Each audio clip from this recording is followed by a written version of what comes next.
दोस्तों नमस्कार। Civil services times में आपका स्वागत है। हम लोग बात कर रहे हैं वैदिक सभ्यता के बारे में। वैदिक सभ्यता एक ग्रामीण सभ्यता थी और इसकी जानकारी हमें वेदों से मिलती है। तो जब वैदिक सभ्यता के बारे में हम लोग अध्ययन करते हैं तो उसको हम लोगों ने कई पार्टों में विभाजित कर दिया और उसके एक एक पार्टों को हम अध्ययन कर रहे हैं इस समय। तो हम लोगों ने देखा कि सबसे पहले वैदिक काल के अध्ययन के स्रोत के अध्ययन किया। आप हमारी प्लेलिस्ट में जाकर वहाँ पर देख सकते हैं। इतिहास की प्लेलिस्ट में आपको सारी चीज़ें मिल जाएंगी। फिर आर्यों का जो मूल स्थान था उसके बारे में बताया। फिर वैदिक साहित्य के बारे में बात किया और हम लोग बात कर रहे हैं आज वैदिकोत्तर साहित्य में। वैदिकोत्तर साहित्य में हम लोग बात कर रहे हैं वेदांगों के बारे में। वेदांग की पिछली क्लास में हम लोगों ने डिस्कशन कर लिया था। आज हम लोग बात करेंगे कि वेदांग जो बताए गए हैं उनको पाणिनि ने एक मानव के शरीर के रूप में विभाजित किया। किसने? तो पाणिनि के अनुसार वेदांग, एक तरफ हम वेदांग लिख लेते हैं और दूसरी तरफ उनका संबंध यानी किससे संबंध रहा है। तो सबसे पहला नाम आता है वेदांगों में स्वर विज्ञान, या इसी को हम शिक्षा कहते हैं। तो इनका संबंध शारीरिक आकार के अनुसार इसका संबंध नाक से किया जाता है और ये मैच कराने के लिए पूछा जाता है कि वेदांगों में जो स्वर विज्ञान या शिक्षा का संबंध किससे है? नाक से है। उसी तरीके से हम लोग देखते हैं कि व्याकरण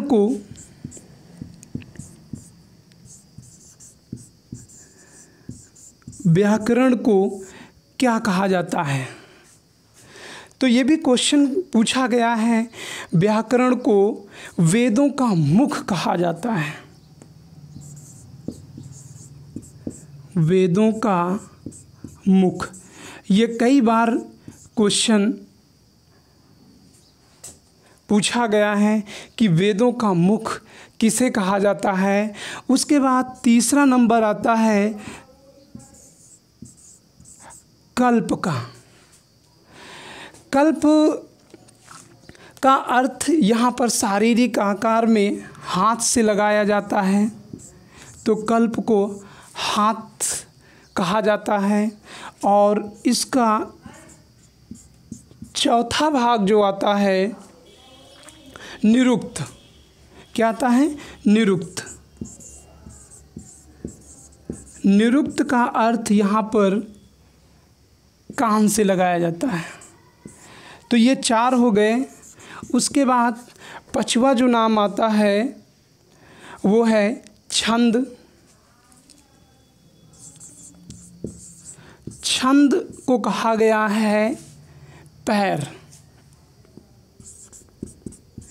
पैर से यानी दोनों पैर या पैर से इसका संबंध बताया गया है। और आखिरी भाग बचा है इसका ज्योतिषी, और ज्योतिषी का संबंध नेत्र से बताया गया है। ज्योतिषी से इसका संबंध नेत्र। तो इस तरीके से जिस तरीके आप ये जानते हैं कि एक मानव को उसकी दैनिक क्रियाकलाप के लिए उसके अलग अलग आकारों की आवश्यकता होती है, उसी तरीके से वेदों का संबंध वेदांग में इन नामों को अलग अलग तरीके से समझाया गया है। इसके बाद हम लोग बात करते हैं स्मृतियों के बारे में। तो वैदिकोत्तर साहित्य में स्मृतियाँ लिखी गई हैं। स्मृतियाँ क्या हैं? स्मृतियों से कई क्वेश्चन पूछे जाते हैं। इनमें सबसे पहली स्मृति कौन सी है, यानी प्राचीनतम स्मृति क्या है, और कई स्मृतियाँ दे दी जाती हैं, उनका क्रम लगाना होता है। तो अगला पार्ट है स्मृतियाँ।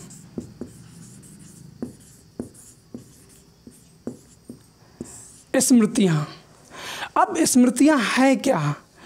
तो स्मृतियाँ सबसे पहले समझिएगा, ये धर्म सूत्रों पर आधारित है। किस पर आधारित हैं? धर्म सूत्रों पर।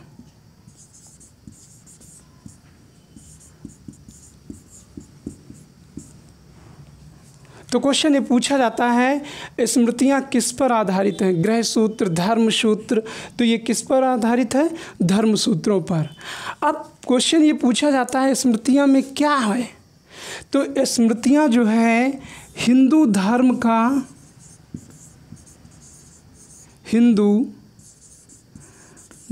का कानूनी ग्रंथ है।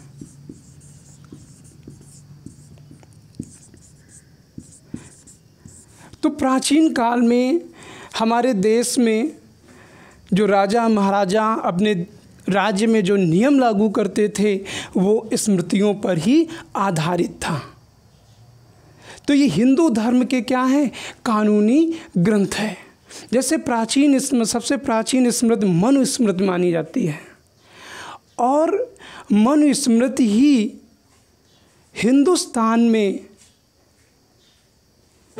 कानूनी ग्रंथ के रूप में मान्यता मिली रही है। यही कारण है कि जब आधुनिक भारत में डॉक्टर अंबेडकर साहब संविधान की रचना करते हैं तो उन्हें आधुनिक भारत का मनु कहा जाता है। किसको? डॉक्टर भीमराव अंबेडकर को। तो स्मृतियाँ क्या है? हिंदू धर्म की ये कानूनी ग्रंथ हैं और ये कई बार क्वेश्चन पूछा गया है। ठीक है, अब देखते हैं बहुत सारी स्मृतियाँ हैं। सबसे पहली स्मृति आती है मनु स्मृति, और ये मनु स्मृति क्या है? सबसे प्राचीन स्मृति मानी जाती है। तो क्वेश्चन पूछा जाता है कि सबसे प्राचीनतम स्मृति कौन सी है? तो ये मनु स्मृति सबसे प्राचीनतम स्मृति है। उसके बाद दूसरा है याज्ञवल्क्य।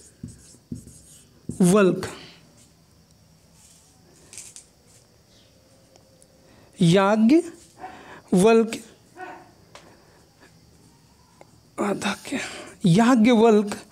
तो याज्ञवल्क्य ने भी स्मृति लिखी है। तो ये क्रम से पूछा जाए तो ये दूसरी महत्वपूर्ण स्मृति हो गई।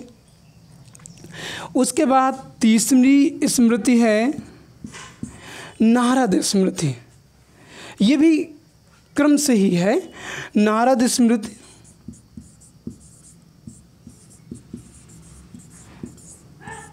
उसके बाद चौथी स्मृति बृहस्पति स्मृति।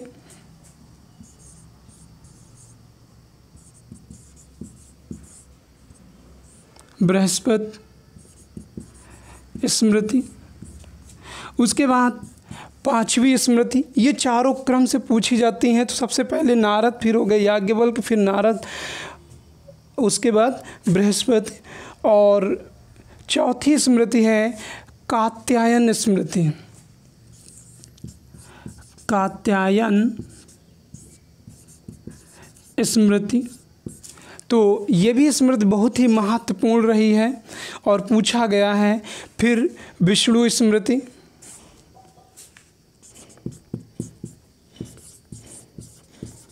विष्णु स्मृति, और एक और है देवल स्मृति।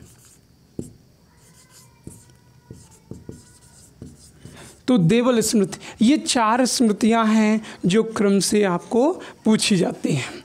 यह सबसे प्राचीनतम पूछी जाती है, सबसे महत्वपूर्ण आपकी मनु स्मृति है।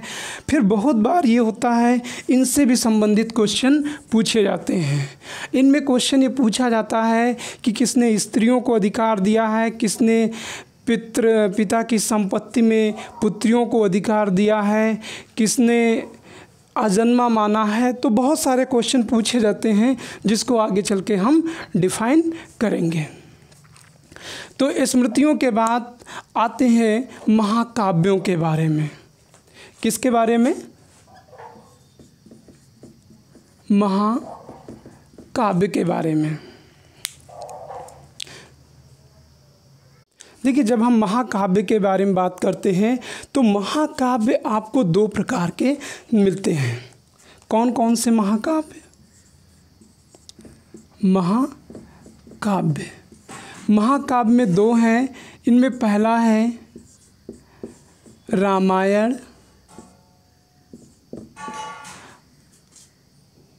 और दूसरा है महाभारत।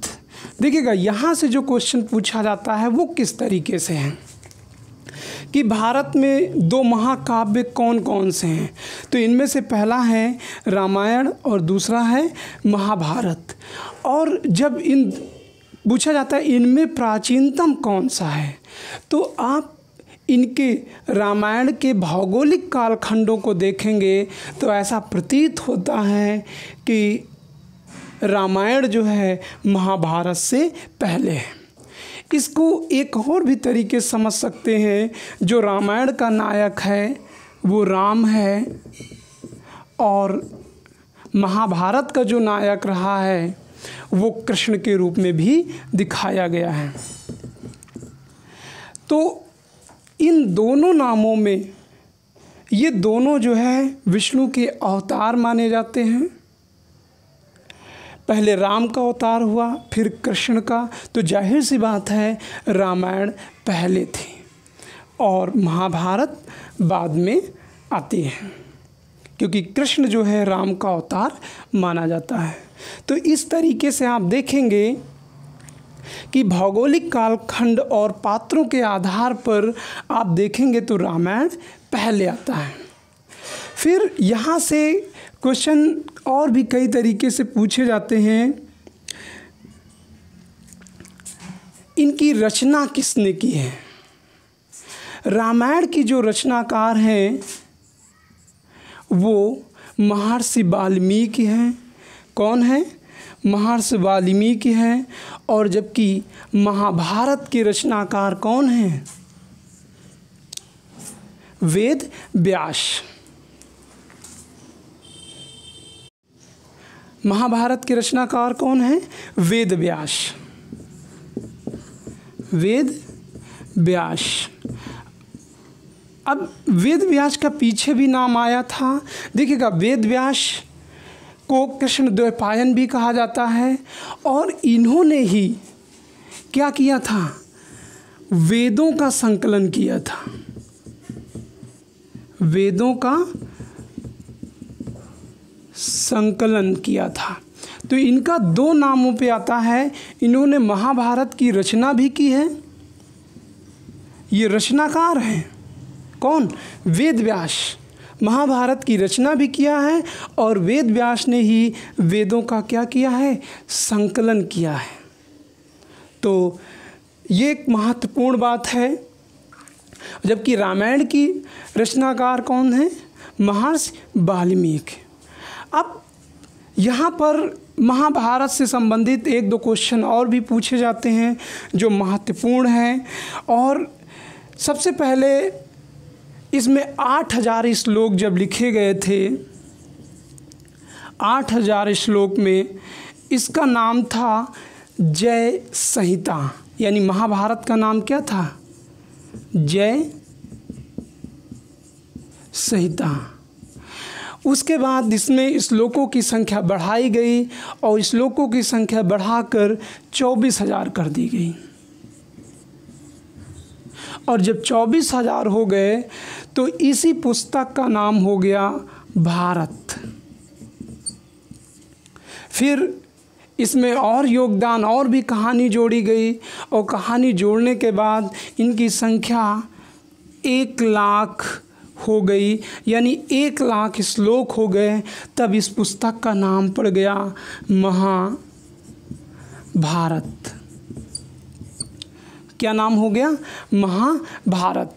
तो महाभारत से संबंधित क्वेश्चन भी पूछे जाते हैं। महाभारत का ही एक भाग जो है गीता है। कौन क्या है? गीता है। ठीक है, तो क्वेश्चन पूछा जाता है गीता किसका भाग है? तो गीता जो है महाभारत का ही भाग है। और इसमें पूछा ये जाता है कि गीता में कितने पर्व है? तो गीता में 18 पर्व हैं। पर्वों की संख्या कितनी है? 18 खंडों में विभाजित है। आप ये भी समझ सकते हैं। तो महाकाव्य 2 हैं, रामायण और महाभारत।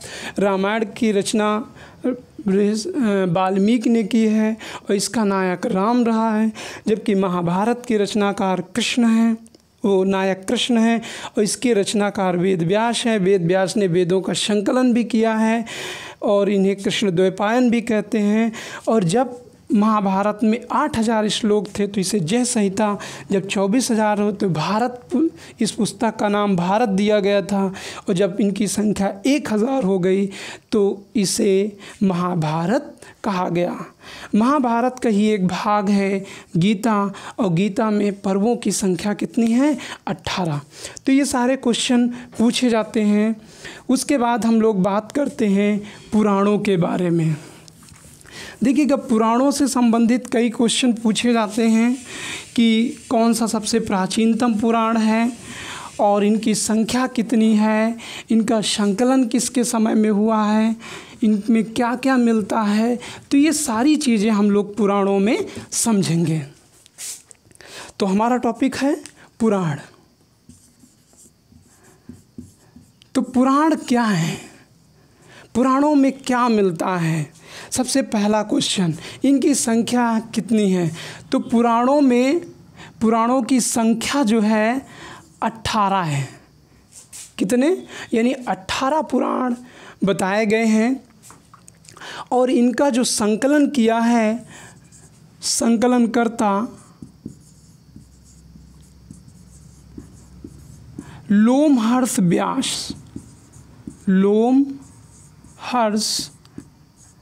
व्यास ने किया है। तो ये कई बार क्वेश्चन पूछा गया है कि पुराणों के संकलनकर्ता कौन हैं? लोमहर्ष व्यास। और इनका संकलन कब हुआ, ये महत्वपूर्ण है। तो गुप्त काल में इनका संकलन हुआ है। तो लोमहर्ष किस युग के हैं? गुप्तकालीन के समय में। अब देखिए, शब्द पुराण लिखा है, पुराण से लगता है कि बहुत प्राचीनतम है, लेकिन ऐसा नहीं है, क्योंकि इनमें जो उल्लेख मिलता है, इसमें भारत के राजाओं की वंशावली का उल्लेख मिलता है। तो जाहिर सी बात है, ये जब राजा महाराजा जिस कालखंड में रहे होंगे तभी उनकी रचना समकालीन रही होगी। तो पुराणों में सबसे प्राचीनतम पुराण जो है कौन सा है? मत्स्य पुराण। सबसे प्राचीनतम पुराण। देखिएगा, मानव का पृथ्वी पर जीवन की शुरुआत कहाँ से हुई है? तो पृथ्वी पर जीवन की शुरुआत जल से हुई है। यानी जल में तो मछली कहाँ रहती है? जल में। तो मत्स्य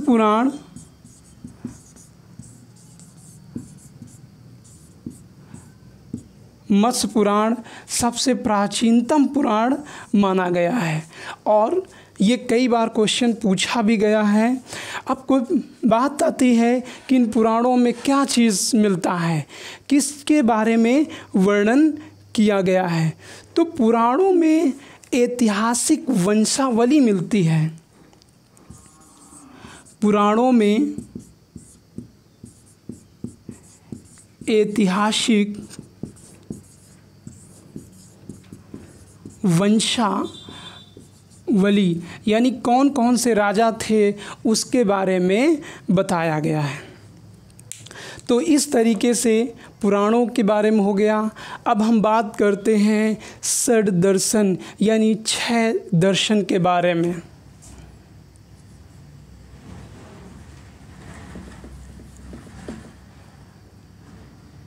6 दर्शन, इसमें 6 या षड दर्शन तो क्वेश्चन ये पूछा जाता है 6 दर्शन कौन कौन से हैं, ये है क्या चीज़। तो दर्शन में क्या है, आर्यों ने षड दर्शन का विकास किया और इसमें आर्यों के सामाजिक और सांस्कृतिक रूप दिखाई पड़ता है। तो इन षड दर्शनों में क्या है, आर्यों के सामाजिक और दार्शनिक संस्कृति दिखाई पड़ती है। तो 6 दर्शन हैं, वो कौन कौन से दर्शन हैं, उनके रचनाकार कौन हैं, तो ये कई बार ऐसे क्वेश्चन पूछे जाते हैं। तो 6 दर्शन कौन हैं उनके बारे में बता रहे हैं। सबसे पहले जानिएगा कि इसमें क्या मिलता है। तो इसमें आर्यों के सामाजिक और दार्शनिक तथा सांस्कृतिक रूप दिखाई पड़ता है। तो 6 दर्शन कौन है, इनमें सबसे पहला दर्शन है न्याय दर्शन।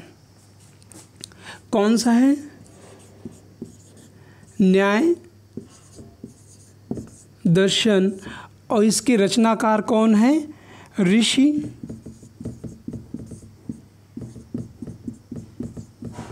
गौतम। ये पहला हो गया। उसके बाद दूसरे की बात करते हैं। दूसरा है सांख्य दर्शन।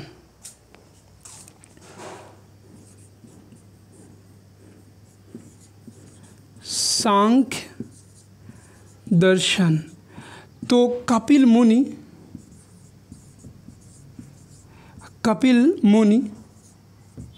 इसके प्रवर्तक थे, यानी कपिल मुनि द्वारा ये तैयार किया गया है। तो ये मैच कराने के लिए आते हैं या सिंगल करके क्वेश्चन पूछ लिया जाता है। अगला इसी में है दर्शन योग दर्शन।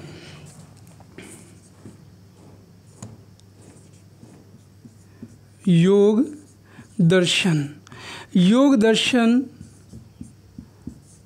पतंजलि ऋषि पतंजलि ने दिया है।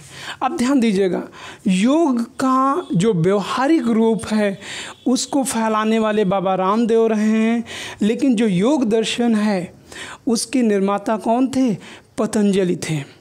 तो पतंजलि ने योग दर्शन लिखा और उसको बाबा रामदेव ने समझा और समझने के बाद उसको व्यवहारिक रूप देके पूरी दुनिया में योग फैलाया।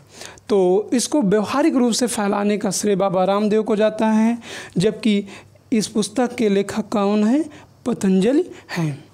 उसके बाद चौथा जो दर्शन है वो मीमांसा है, और मीमांसा की रचना ऋषि जैमिनी ने किया है। तो ये 4 मैच कराने के लिए आते हैं या सिंगल भी करके पूछ लिए जाते हैं। और 5वां है वैशेषिक दर्शन ऋषि कणाद ने लिखा है। वैशेषिक दर्शन और इसे कणाद ने दिया है। अब इसकी क्या महत्वपूर्ण है, सबसे पहले इनका जो कार्यक्षेत्र था वो आपका प्रयाग था, और ऋषि कणाद ने अणु की व्याख्या की है। किसके बारे में, अणु के बारे में। अब ऋषि कणाद के बारे में ये कहा जाता है कि जब किसान अपने फसल को काट ले जाता था, उसके बाद उसकी कुछ बालियां हैं, गेहूं की बालियां जब खेतों में गिर जाती थी, किसान या मज़दूर उनको भी बीन लिया करता था। और कुछ ऐसी भी बालियां होती थी जो लोगों के पैरों में, यानी मज़दूरों के पैरों में दब जाती थी और वो दाने बिखर के उसी मिट्टी में मिल जाते थे या खेत में पड़े रह जाते थे। तो चिड़िया आके उन दानों को चुन लेती थी। इसके बाद जो दाना बचता था, जो मिट्टी से ढक जाता था, उसको ऋषि कणाद मिट्टी से उंगली से हटा हटा के दाना निकालते थे, उन्हें साफ करते थे, उसी से अपना भोजन करते थे और इसी के आधार पर उनका नाम कणाद पड़ा। तो इन्होंने अणु के बारे में सबसे पहले व्याख्या की और ये कई बार क्वेश्चन पूछा गया कि अणु की सबसे पहली व्याख्या किसने की है। तो वैशेषिक दर्शन अर्थात कणाद ने किया है अपने वैशेषिक दर्शन में, चूँकि इनको कणों के बारे में बहुत बेहतरीन जानकारी हो गई थी। फिर अगला है वेदांत दर्शन, और वेदांत दर्शन जो है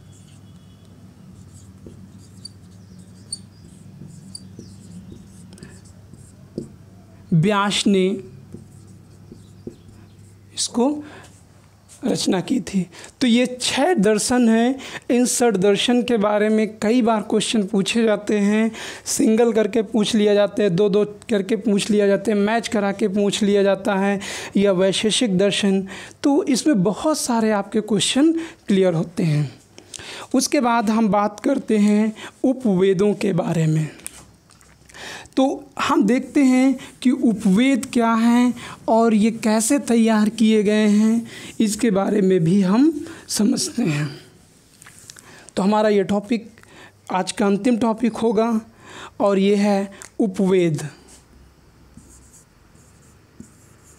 उपवेद तो आपको पता है कि 4 वेद हैं। इनमें पहला है ऋग्वेद और दूसरा है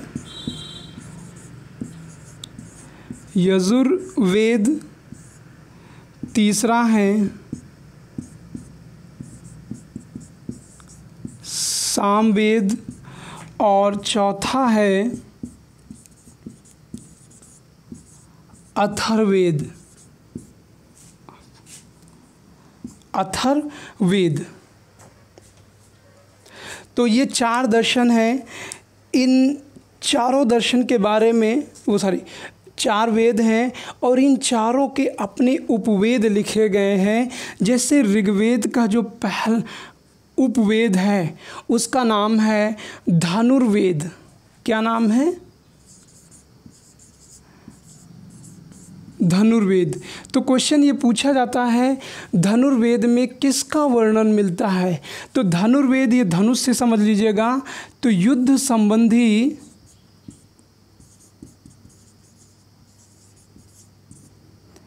इसमें विवरण मिलता है। तो धनुर्वेद में क्या मिलता है? युद्ध संबंधी। उसके बाद अगला जो वेद है यजुर्वेद, इसका जो वेद है उपवेद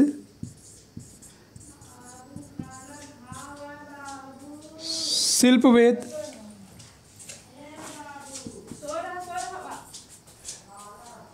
शिल्पवेद और शिल्पवेद में कढ़ाई बुनाई इन सारी चीज़ों के बारे में वर्णन मिलता है। तो इसमें शिल्प संबंधी विवरण मिलता है।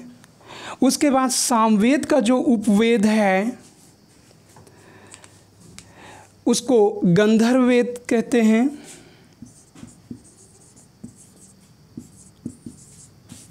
गंधर्ववेद और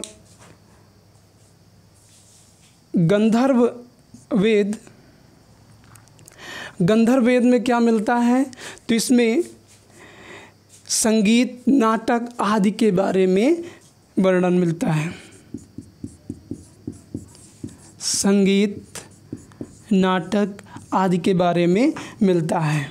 फिर अथर्ववेद का जो उपवेद है वो है आयुर्वेद। आयुर्वेद और आयुर्वेद में औषधि संबंधी यानी चिकित्सा संबंधी विवरण मिलता है।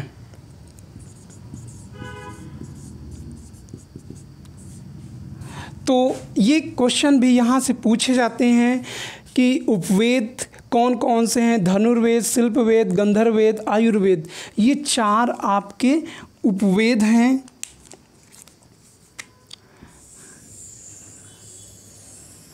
इसमें क्या क्या जानकारी मिलती है?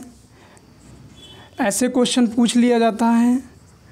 फिर धनुर्वेद किसका उपवेद है? ऋग्वेद का। शिल्पवेद किसका उपवेद है? यजुर्वेद का। अथर्ववेद किसका उपवेद है? सामवेद का। आयुर्वेद किसका उपवेद है? अथर्ववेद का। तो ऐसे क्वेश्चन कई प्रकार से अलग अलग तरीके से क्वेश्चन पूछे जाते हैं। तो दोस्तों आज की क्लास यहीं तक। तो आप लोगों को यदि पसंद आए तो आप मेरे चैनल को सब्सक्राइब करिए, लाइक करिए, कमेंट करिए और शेयर करिए। Thank you.